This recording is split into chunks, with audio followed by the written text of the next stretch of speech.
मैं कह रहा हूं आज निश्चिंत हो जाओ, तुम्हारा परमेश्वर यहोवा उनके श्रापों को आशीष में बदल देगा, क्योंकि वो तुमसे प्रेम करने वाला परमेश्वर है।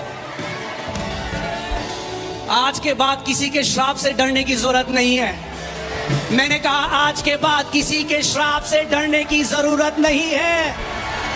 Your Father is turning every curse spoken against you into a blessing and a blessing and a blessing in your favor. When the curse is so powerless before a blessing, क्योंकि कर्ज जाता है चौथी जनरेशन तक, blessing जाती है 1000 generation तक। Curses are powerless because of what my Savior Jesus did on the cross of Calvary. श्राप में कोई सामर्थ नहीं, क्योंकि यीशु मसीह क्रूस पे गया। एक बात मैं आपको बोलता हूं, अगर आप सच में आज का वचन ध्यान से सुने, आज के बाद जनरेशन कर्सेस आपको चिंता करने की जरूरत नहीं है। आज क्यों इतने मसीह हैं जो आजाद नहीं है?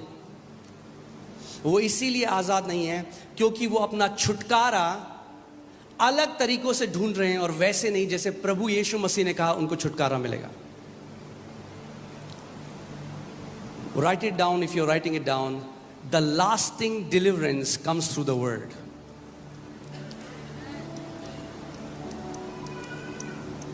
The lasting deliverance comes through the word.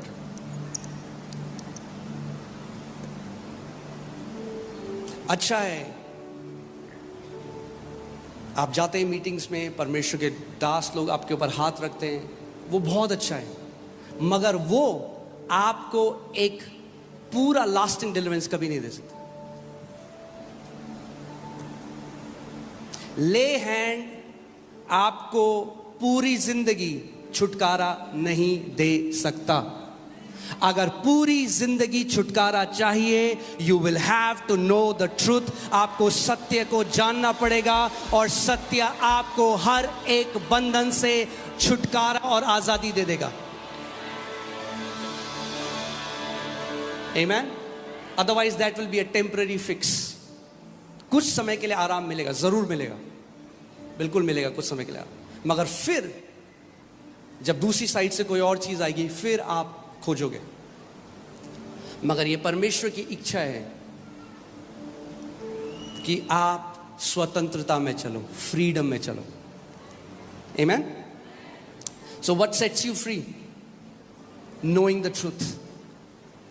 इसका मतलब अगर किसी भी एरिया में आप बंधे हुए हो, इसका मतलब उस एरिया में अभी तक परमेश्वर का ट्रूथ या परमेश्वर का सत्य आपके ऊपर प्रकट नहीं हुआ है, इसीलिए आप उस एरिया में बंधे हुए हो। अगर आप एक विश्वासी होते हुए प्रभु यीशु मसीह में आपने विश्वास किया, आपको नया जन्म मिला, और आप फिर भी कुछ एरिया में बंधन में हो, वो ऐसा है उस एरिया में आपके डार्कनेस है, अंधकार है, और वो अंधकार एक ही तरीके से आपके जीवन को छोड़ के जाएगा। The antidote to darkness is light. आपको केवल रेवलेशन चाहिए कि प्रभु यीशु मसीह ने पहले से आपके लिए क्या कुछ कर दिया है।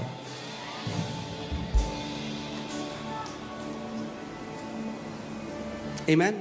सो अगर मैं बोलूं सबसे बड़ा रेवलेशन, सबसे बड़ा प्रकाशन आपको है जो आज क्या चाहिए? सबसे बड़ा प्रकाशन आपको ये चाहिए कि प्रभु यीशु मसीह ने आपके लिए क्रूस पे क्या कर दिया। आमेन। सो आज हम जो डॉक्ट्रिन के बारे में बात करेंगे वो है जनरेशनल कर्स। बहुत फेमस डॉक्ट्रिन है, और मुझे पता है कुछ आपसे शायद आज लोग मुझसे नाराज भी हो जाएं, पर ठीक है, वैसे भी मैं आपको खुश करने के लिए नहीं आया हूं। मैं सत्य बताने के लिए आया हूं, जो सत्य आपको आजाद करेगा। मैंने कहा अगर आप सत्य को जानोगे, सत्य आपको आजाद कर देगा। नहीं तो भागते रहोगे एक जगह से दूसरे जगह जिंदगी भर, और कहोगे श्राप नहीं टूटे हमारे। आमेन। मैंने आपको क्या बोला है? कई बारी हम क्या करते हैं, जब हम किसी बड़े परमेश्वर के व्यक्ति को, when a big man of God preaches something, हम लोग क्या करते हैं? बिना परखे उसको क्या कर लेते हैं? खा लेते हैं।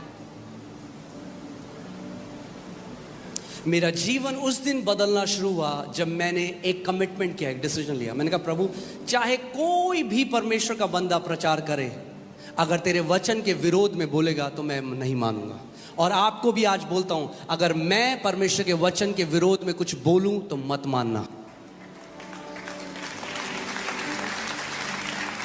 आमीन। क्योंकि परमेश्वर ने अपने नाम से भी ऊंचा अपने वचन को किया है।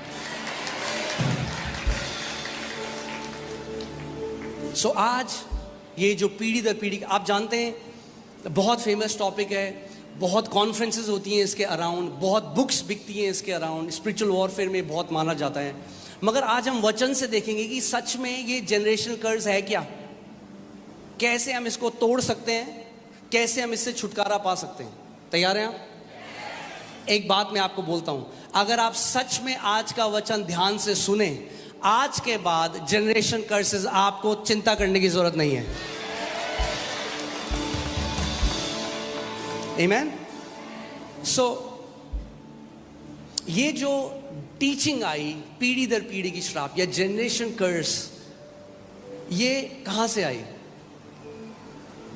चलते हैं पुराने नियम में, एक्सोडस 25 20:5, निर्गमन 20 उसकी 5वीं और 6वीं आयत। इसमें लिखा है, तू उनको दंडवत न करना, ना उनकी उपासना करना, क्योंकि मैं तेरा परमेश्वर यहोवा जलन रखने वाला परमेश्वर हूं, और जो मुझसे बैर रखते हैं उनके बेटों, पोतों और परपोतों और पोतों को भी पितरों का दंड दिया करता हूं, और जो मुझसे प्रेम रखते हैं और मेरी आज्ञाओं को मानते हैं उन हजारों पर करुणा किया करता हूं। आमीन। तो ये है मेन, और भी है, पर मेन स्क्रिप्चर जिससे ये टीचिंग आई है पीढ़ी दर पीढ़ी श्राप की, वो ये है। सबसे पहली बात तो मैं बहुत क्लैरिफाई कर दूं आपको, प्रभु कह रहा है जनरेशन कर्स उनके लिए हैं दोज हु हेट हिम। कोई है यहां पे जो यीशु से नफरत करता है? Then this verse doesn't apply to you. It's there. What does it say? Go back, 5वीं आयत में जाओ। Of those who hate me, जो मुझसे बैर रखते हैं। प्रभु कह रहा है जो मुझसे, मेरे बैरी हैं, जो मेरे विरोध में कार्य करते हैं, उनके मैं बच्चों और उनको दंड देता हूं। क्यों आज इतनी फेमस है ये टीचिंग जनरेशन कर्सेस की, आपको पता है? क्योंकि आज तक हम समझे ही नहीं मसीह ने क्या किया हमारे लिए। आज भी कलीसिया, the church is standing on the wrong side of covenant. आज भी अधिकतर कलीसिया पुराने नियम में खड़ी है और नहीं जानती मसीह ने हमारे लिए कितना महान कार्य किया। इसीलिए आज बंधन में, इसीलिए आज गरीबी में, इसीलिए आज डिप्रेशन में।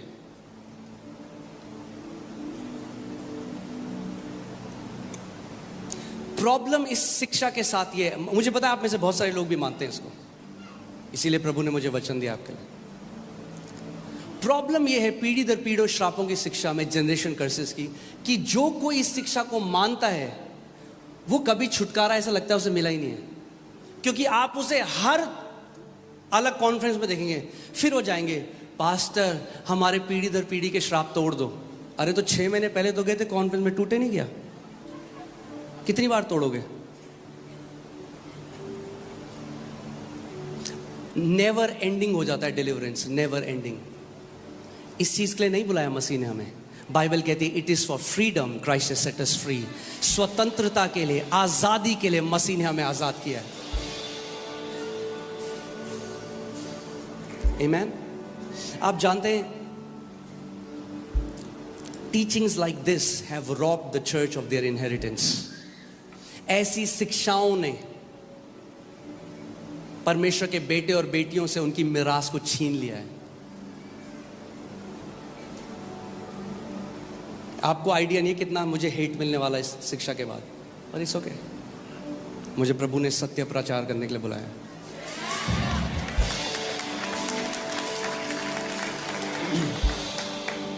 आप जानते हैं नए नियम में एक भी आयत नहीं है जो कहती है हमें पीढ़ी दर पीढ़ी के श्रापों को तोड़ना है। सो जो ये सिखाता है उसको कहां जाना पड़ता है? पुराने नियम में।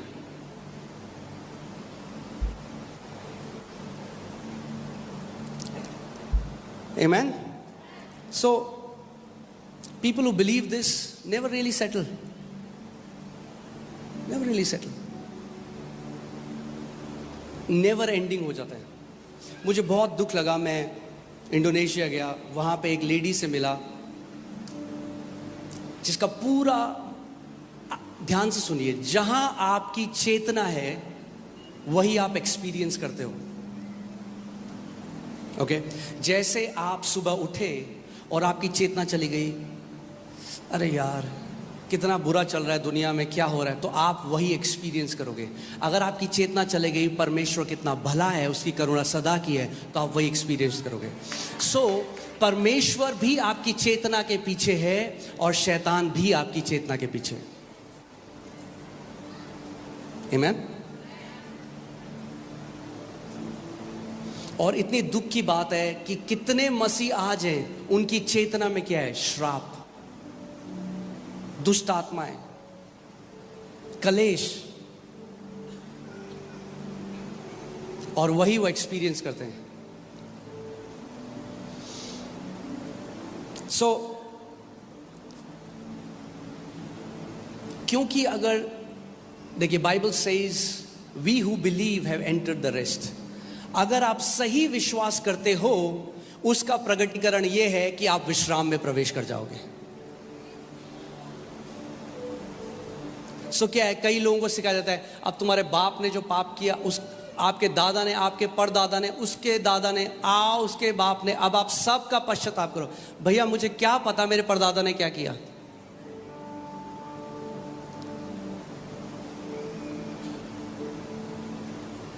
कैसे करूं मैं पश्चाताप उन चीजों का? नहीं, ये श्राप आपकी पीढ़ियों से आ रहा है.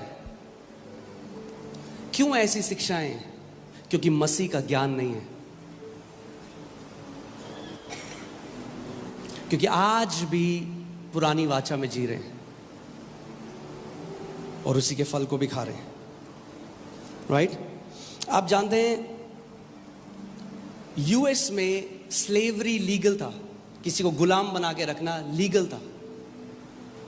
आप लीगली किसी व्यक्ति को अपना गुलाम रख सकते थे और उनके साथ बिल्कुल जानवरों जैसा व्यवहार होता था. तो प्रेसिडेंट अब्राहम लिंकन, कितने लोगों को पता है अब्राहम लिंकन के बारे में? हाँ, सबको पता है. सो अब्राहम लिंकन आए और उन्होंने एक डिक्री निकाली, यानी एक घोषणा करी, जिसको बोला इमेंसिपेशन प्रोक्लेमेशन. और वो घोषणा जनवरी 1, 1863 1863 को हुई.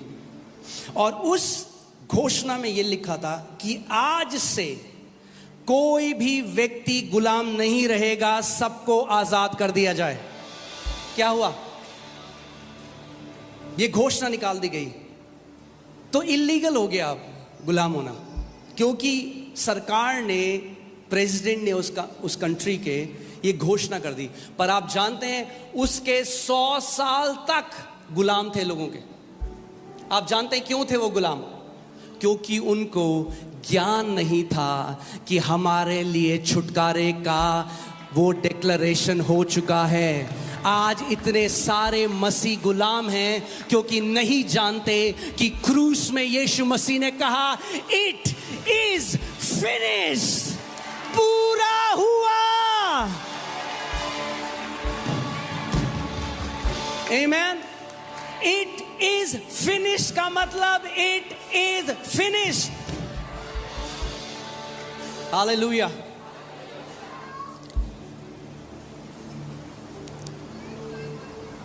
मैं आपको, इसीलिए मैं आज आपको टीचिंग दूंगा और मैं चाहता हूं आप ध्यान धरकर इस टीचिंग को सुने. और मैं ये प्रार्थना करता हूं परमेश्वर से कि पवित्र आत्मा ये प्रकाशन आज आपके दिल में प्रकट करे कि आज के बाद आप कभी भी इस चीज की चिंता ना करो कि पीढ़ी दर पीढ़ी के श्रापों की वजह से हमारा जीवन ऐसा है. आमीन. कई लोगों को लग रहा है ये क्या हो गया, हम तो इसलिए आए थे कि हमारे पीढ़ी दर पीढ़ी के श्राप तोड़ेंगे. आज टूटेंगे पीढ़ी दर पीढ़ी के श्राप, मगर प्रकाशन के द्वारा, वचन के प्रकाशन के द्वारा आज आप छुटकारा पाएंगे. आमीन. हालेलुया. क्योंकि पुराने नियम में ही मैं आपको एक बात बता देता हूं। नंबर्स, अब क्या हुआ, मोआब का एक राजा था बलाक। बलाक ने क्या किया, एक प्रॉफिट को बुलाया, परमेश्वर के एक भविष्यवक्ता, एक नबी को बुलाया जिसका नाम था बलाम। और बलाम को क्या किया, पैसे दिए और बोला इजराइलियों को श्राप दे।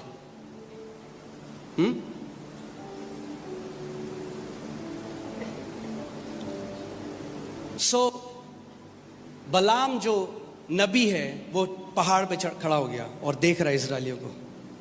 अब पैसे ले लिए तो श्राप देना है, तो मुंह खोला श्राप देने के लिए, मगर आशीषें निकलने लग गई।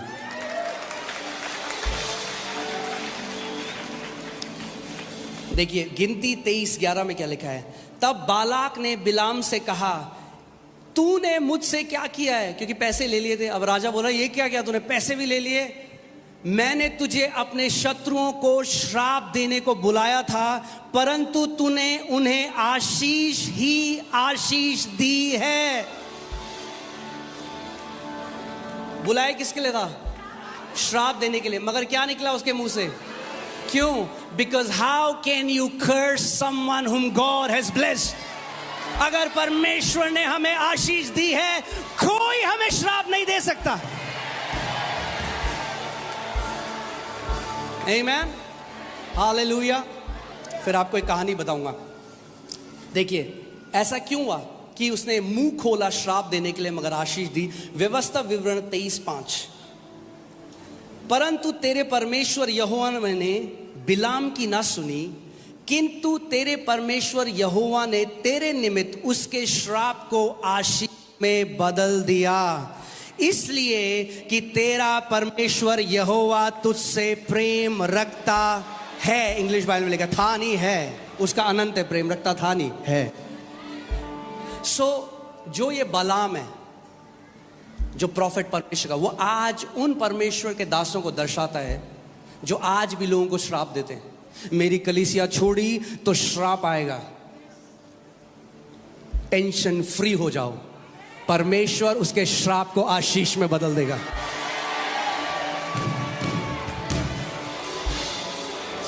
आमीन। आप परिवार हो, मगर याद रखना जिस दिन मन करे दरवाजा खुला है और आपको आशीष देकर हम रिलीज करेंगे।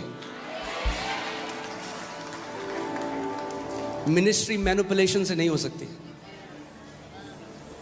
दुख की बात यह है कि आज भी बहुत बलाम है जो लोगों को डराते हैं, अगर मेरी कलीसिया छोड़ी तो श्राप आ जाएगा, कभी फलोगे फूलोगे नहीं, कभी तुम्हारे साथ अच्छा नहीं होगा। मैं कह रहा हूं आज निश्चिंत हो जाओ, तुम्हारा परमेश्वर यहोवा उनके श्रापों को आशीष में बदल देगा, क्योंकि वो तुमसे प्रेम करने वाला परमेश्वर है। आज के बाद किसी के श्राप से डरने की जरूरत नहीं है। मैंने कहा आज के बाद किसी के श्राप से डरने की जरूरत नहीं है। Your Father is turning every curse spoken against you into a blessing and a blessing and a blessing in your favor. Amen. Hallelujah. जितना वो श्राप देंगे उतना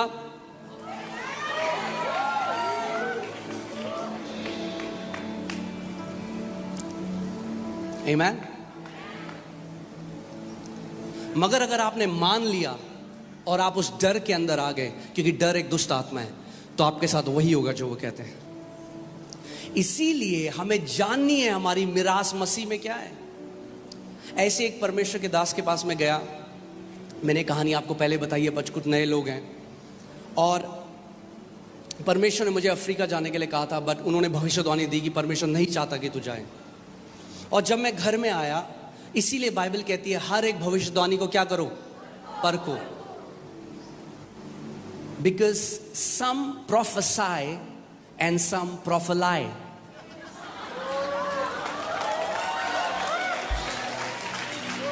And you have to learn to discern it. Prophecies and prophelies. Yeah. So मैं जब घर आया और मैंने परमेश्वर से कहा, मैंने कहा प्रभु मैंने नहीं कहा अफ्रीका जाने के लिए, आपने मुझे कहा, अगर आप बोलोगे तो मैं नहीं जाऊंगा। परमेश्वर ने कहा तू मेरी आवाज़ पे विश्वास करेगा एक मनुष्य की? मैंने कहा प्रभु आपकी। प्रभु ने कहा जा मैं तेरे को भेज रहा हूँ। सो मैं गया, जो उन्होंने कहा था ये हो जाएगा, वहाँ बुरा हो जाएगा, ये हो जाएगा, वो हो जाएगा, कुछ नहीं हुआ। बहुत ही बढ़िया टाइम रहा। वापस आया, जब वापस आया तो मैं उनसे मिलने गया, वो बहुत नाराज़ थे। और जैसे ही मैं उनसे मिलने गया, उन्होंने कहा मैं देख रहा हूँ कि तुम आईसीयू के बेड में हो और ट्यूब लगी है तुम्हारे पूरे शरीर के ऊपर। Now what is that? He is pronouncing a curse on me. क्योंकि curse is to speak negative with an ill intention. श्राप क्या है? कुछ गलत बोलना इस उम्मीद में कि आपके साथ गलत हो। अगर मैंने मसीह को नहीं जाना होता, अगर मैं उसके वचन में नहीं अड़िग होता तो क्या होता? मैं डर जाता और मेरे साथ वैसा ही होता। मैंने कहा थैंक यू। हमें किसी परमेश्वर के व्यक्ति को कुछ बुरा नहीं बोलना। मैंने कहा धन्यवाद। मैं उनके घर के बाहर निकला, जैसे ही दरवाजे के बाहर निकला मैंने कहा in the name of Jesus I reject every evil word spoken against me in Jesus' name. I declare I will live a long life and God will bless me. Amen.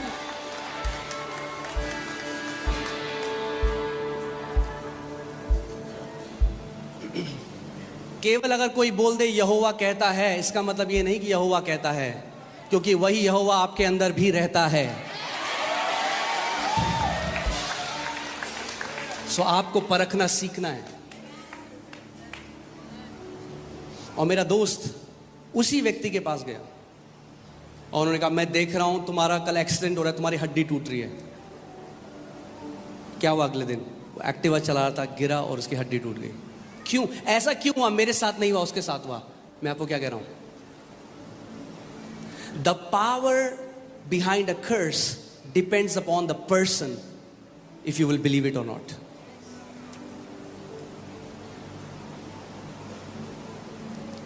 Amen. So,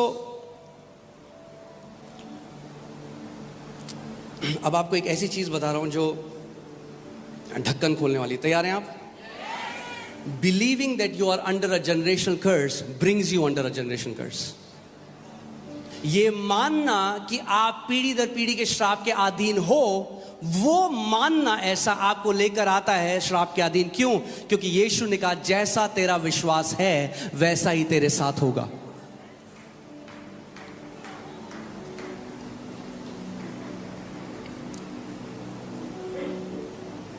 एक परिवार है, मैं उनसे मिला, बिल्कुल नए मसीह में आए। उनको मेरे ख्याल से 15 दिन हुए थे और वो मेरे पास आए, बोले पास्टर जी, मैं कहीं गया था प्रचार करने किसी दूसरे शहर में, बोले पास्टर जी हमारे श्राप तोड़ दो पीढ़ी दर पीढ़ी के। मुझे इतना बुरा लगा वो सुन के। मैंने कहा प्रभु, जिस भी व्यक्ति ने इनको शिक्षा दी, इस व्यक्ति ने इनको करप्ट कर दिया। और वो दोनों हस्बैंड वाइफ दोनों की डेथ हो चुकी है आज।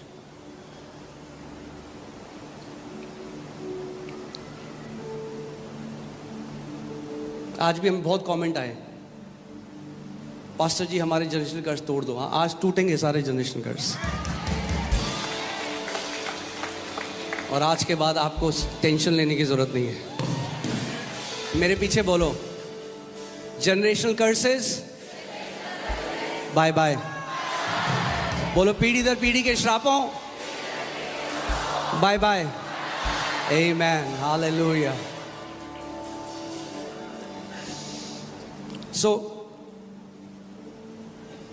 we need to change our thinking about generational curses. बहुत ज़रूरी है। मैंने आपको क्या बताया, जहां आपकी चेतना है वही आप एक्सपीरियंस करोगे। If you believe you're under a curse, you will experience curse. If you believe you're under a blessing, you will experience blessing. Amen? So, मसीह की देह में आज इतनी शिक्षाएं डर की वजह से दी जाती हैं। मुझे पता है ये मैसेज बहुत हेटफुल है कई लोगों के लिए, बिकॉज डिलीवरेंस मिनिस्ट्री में इसको टॉप में रखा जाता है। But we don't deliver people by breaking their curses, we deliver people by speaking the truth to them. सबसे बड़ा डिलीवरेंस सबसे बड़ा छुटकारा है परमेश्वर के वचन का सत्य लोगों को बताना। सो अब जो व्यक्ति अमेरिका में आज भी गुलाम था, आप एक घर में के गुलाम था, उसकी क्या जरूरत थी? उसको सत्य सुने। आप उसके बाद बोलो, भाई तुझे अब गुलामी में जीने की जरूरत नहीं है, क्योंकि घोषणा हो चुकी है कि अब सब गुलाम आजाद कर दिए जा चुके हैं। उठ, अपना राइट का इस्तेमाल कर, बोल उस व्यक्ति को कि अब तू मुझे गुलाम नहीं बना सकता। ऐसे ही सारे मसीहों को आज खड़ा होना है, शैतान को बोलना है, शैतान मैंने सत्य जान लिया है, अब मैं तेरी गंदी डिसेप्शन में नहीं आने वाला। शैतान का सबसे बड़ा हथियार जो है वो है डिसेप्शन, झूठ। वो झूठ का पिता है। मैं आपको बता रहा हूं कितने मसीह लोग समय से पहले मर गए इस डॉक्ट्रिन की वजह से। और मैं आपको बताऊं कितने मेरे ऐसे दोस्त थे जो मिनिस्ट्री में आज, उन्होंने मुझसे टाई कट कर ली क्योंकि मैं इसको मानता हूं। वो बहुत स्ट्रांग है उस पर, तो उन्होंने बोलते हैं ना कन्नी काट ली। मगर जब तक जिंदा रहूंगा सत्य में मिलावट तो नहीं आने दूंगा।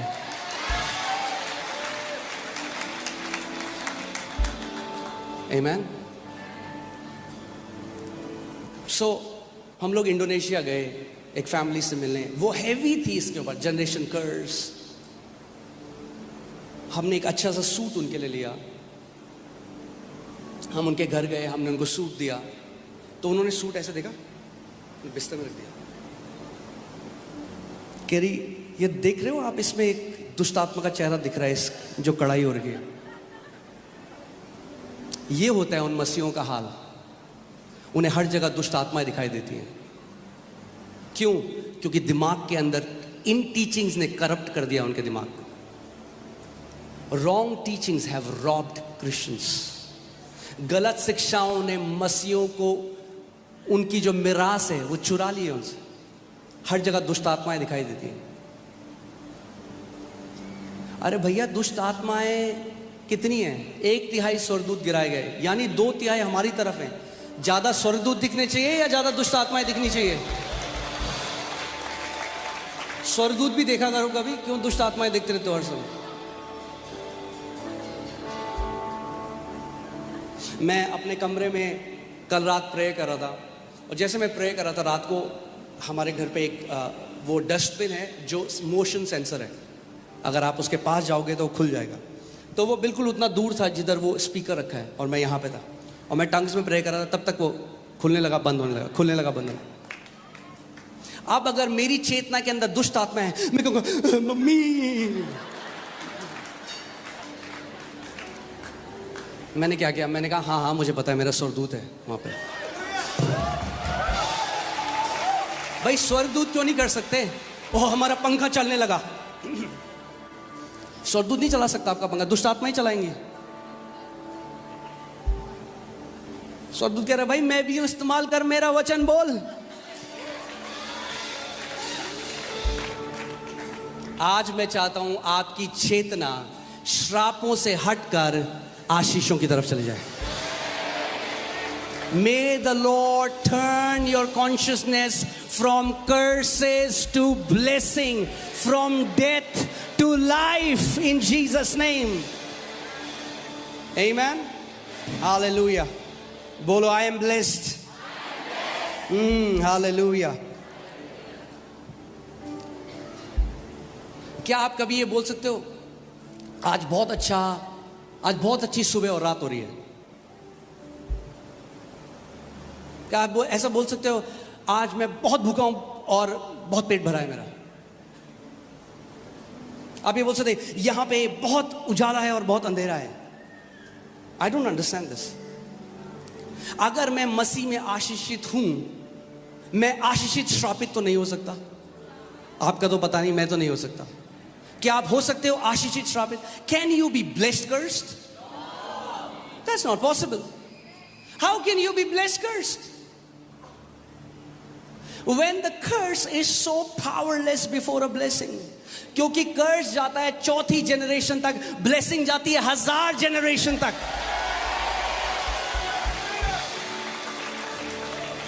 Curses are powerless. Because of what my Savior Jesus did on the cross of Calvary. Amen. श्राप में कोई सामर्थ नहीं, क्योंकि यीशु मसीह क्रूस पे गया.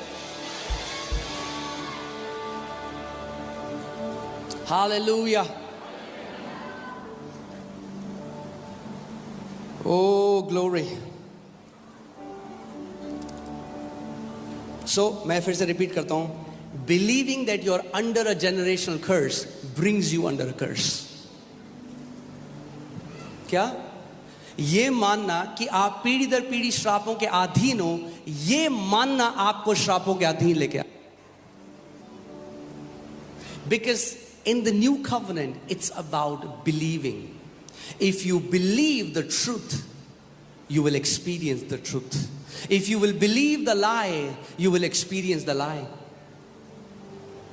मैं आपको बताता हूं, एक बारी एक फनी स्टोरी आपको बताता हूं.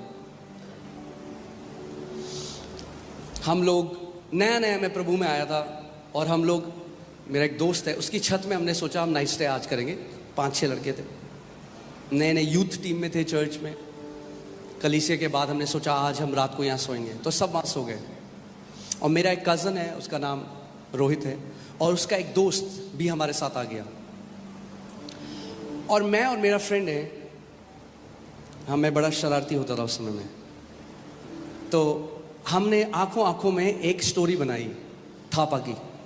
वहाँ पे एक व्यक्ति था थापा, जो सिक्योरिटी गार्ड का काम करता था, और सच में जिसकी गर्दन काट दी थी, और चोरों ने चोरी करी, उसकी गर्दन काट दी. तो हम आपस में हम झूठ झूठे बोलने लगे उस टाइम. अभी ऐसा नहीं करना, ठीक है? ये उस टाइम में जब मसीह में मैं बिल्कुल नया आया था, सो हरकतें वैसी थी. सो मैंने बोला, अरे यार रात को यहाँ सो रहे हैं, थापा आ गया तो मेरा कज़न बोला, थापा कौन? हमने कहा एक व्यक्ति है थापा, उसकी गर्दन काट दी थी यहाँ पे, और वो आज भी आता है अपनी गर्दन हाथ में लेके ऐसे. तो मेरा भाई कह रहा ऐसे बोल रहा है. मैंने कहा भाई मत मान, सच्ची बात है. अच्छा, जब मैं ये बोल रहा हूँ तो बगल में एक लीची का पेड़ था, तो उससे कुछ गया होगा, बिल्ली गई होगी या कुछ भी गया होगा, ऐसे एकदम पत्ते हिले बड़ी तेज. तो हमने, ओ थापा आ गया, थापा.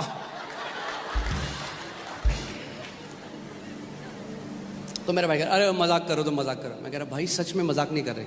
फिर जिसका घर था उसने कहा मैं नीचे सोने जा रहा हूँ, तो चला गया. हमने कहा देखा, उसका घर है, वो नहीं सो रहा हमारे साथ. क्या गढ़ रहे हैं वो और मैं, क्या गढ़ रहे हैं? एक झूठ, जिसमें कोई सच्चाई नहीं है. मगर क्या हुआ, हल्के हल्के जब हम बोलते रहे, वो लोग कन्विंस हो गए. क्योंकि किसी बात को अगर आप बार बार सुनते रहोगे तो आप मान लोगे कि वो सत्य है. इसीलिए बार बार सत्य को सुनना बहुत जरूरी है. तो क्या हुआ, जब बार बार हम उस बात को बोलते रहे, जो मेरे कज़न का जो दोस्त आया था वो मान गया कि सच में ऐसा है. और झूठ का प्रकटीकरण क्या हुआ, उसको वॉमिट्स आने लग गई. Fear will paralyze you. Fear will bring symptoms in your body. करने लगा, मेरी तबीयत खराब हो रही है, मुझे ऐसा लग रहा है मेरे को सांस नहीं आ रही है. What happened? Was there any truth? क्या कुछ सच्चाई थी जो हमने कहा था? नहीं. मगर क्योंकि उसने एक झूठ पर विश्वास किया, वो झूठ को एक्सपीरियंस करने लगा. अगर आप झूठ पर विश्वास करोगे, अरे पास्टर आपको नहीं पता, मेरे परदादा शराब पीते थे, मेरे पापा भी शराब पीते थे, देखो मैं भी शराब पीता हूं आज. ये जनरेशन कर्स नहीं है, ये जनरेशनल पैटर्न है. क्योंकि देखा आपने बचपन से, जो what you behold you become. अगर एक परिवार में जहां पे कलेश होता है, और एक वाइफ है जो अपने हस्बैंड को ऑनर नहीं करती, उल्टा सीधा बोलती है, और बच्चे पैदा हुए, एक बेटी भी, उसने ऐसे देखा, उसकी नज़र में ये है रिश्ता एक हस्बैंड वाइफ का. उसने देखा ऐसे एक बीवी अपने पति से करती है, जब उसकी शादी हुई वो भी वैसी करती है. फिर बोला देखो श्राप है. अरे श्राप नहीं है, वो जनरेशनल पैटर्न है. रेदर देन हम लोगों को सिखाएं कि सत्य क्या कहता है, हम कह रहे हैं आओ हम तोड़ते तोड़ो, टूटता ही नहीं है. टूटेगा कैसा जब है ही नहीं कुछ. मैं कहूंगा ये नारियल है, यहाँ पे तोड़ो नारियल, आओ तोड़ो.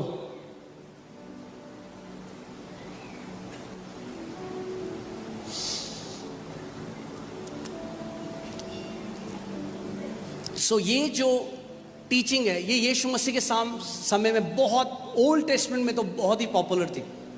हर कोई मानता था कि इस हमारे हर किसी के साथ जो बुरा हो रहा है वो इसलिए हुआ क्योंकि बाप दादा के जो पाप हैं वो हमारे ऊपर आ रहे हैं। आमीन। काफी शांत हो आप लोग। हालेलुया। देखिए यिर्मयाह 31 उसकी 29 से 31 में क्या लिखा है, मैं इंग्लिश में इसको पढ़ता हूं। In those days they shall say no more, the fathers have eaten sour grapes and the children's teeth are set on edge. ध्यान से सुनो, इन दोज डेज, हिंदी में लिखा है उन दिनों में वे फिर ना कहेंगे पुरखों लोगों ने तो जंगली दाग खाई, जंगली दाग नहीं खट्टी दाग खाई, परंतु उनके वंश के दांत खट्टे हो गए। ये क्या है उस समय में, क्या ये किसको दर्शाता है? जेनरेशनल कर्स को, कि पिता ने खट्टा खाया और दांत किसके हुए खट्टे? बच्चों के। यानी जो पिता ने किया भोगा किसने? बच्चों ने और उनके बच्चों ने। मगर परमेश्वर कह रहा है उन दिनों में, यानी कोई दिन है जिसमें अब ये प्रोवर्ब, ये कहावत नहीं कही जाएगी कि पिता ने खट्टा खाया, जंगली दाग खाए, बच्चों के दाल खट्टे हुए। और कौन से दिन है वो? 31st। Behold, the days are coming, says the Lord, when I will make a new covenant with the house of Israel and with the house of Judah. Hindi में लिखा है ऐसे दिन आने वाले हैं जब मैं इस्राएल और यहूदा के घराने से नई वाचा बांधूंगा। यानी नई वाचा में ये नहीं कहा जाएगा कि बाप ने खट्टे अंगूर खाए और बच्चों के दांत खट्टे हो गए।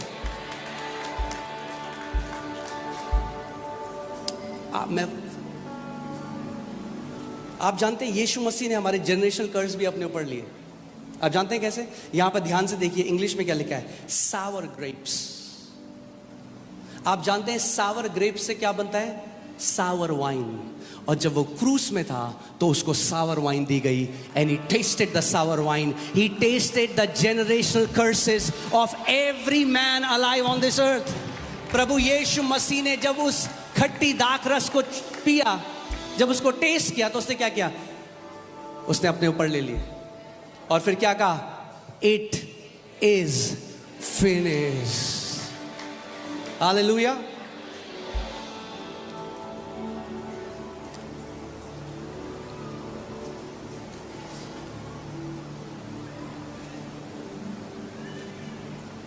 इसीलिए इतना अटैक होता है जब आप इसमें बोलते हो, because there are many ministries जिनकी फाउंडेशन जनरेशन कर, अगर वही बोल दिया नहीं है तो फिर क्या होगा? कुछ नया शुरू करना पड़ेगा। इतना ज्यादा लोगों को सिखा दिया श्राप श्राप श्राप श्राप श्राप। एक ऐसे ही एक टीचिंग है बहुत कॉमन कि हर किसी के अंदर दुष्ट आत्मा होता है। और एक प्रचारक हमारी कलीसिया में आए और उन्होंने बोला हर किसी के अंदर कोई ना कोई दुष्ट आत्मा। मैं खड़ा हुआ, मैंने कहा मेरे अंदर नहीं है, इनके अंदर होगी। जैसे आप, परमेश्वर का वचन कहता है क्या तुम नहीं जानते कि तुम पवित्र आत्मा का मंदिर हो और परमेश्वर का आत्मा तुम्हारे अंदर वास करता है। शो मी वन स्क्रिप्चर, एक आयत जिसमें लिखा है हर किसी के अंदर दुष्ट आत्मा है।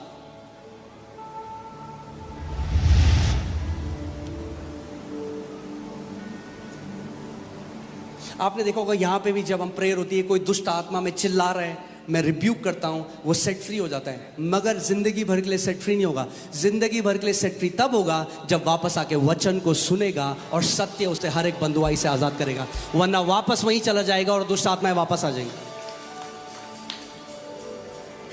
और ये मैं उनकी बात कर रहा हूं जो मसीह में नहीं है।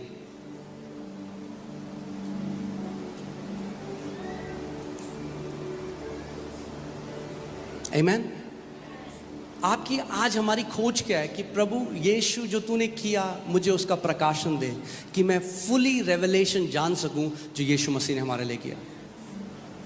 अरे बाइबल कहती है God is not imputing sins to any man any more. परमेश्वर नए नियम में अब हमारे पापों का लेखा जोखा नहीं लेता। अरे जब मेरा पाप का लेखा जोखा नहीं ले रहा तो मेरे परदादा का क्यों लेगा?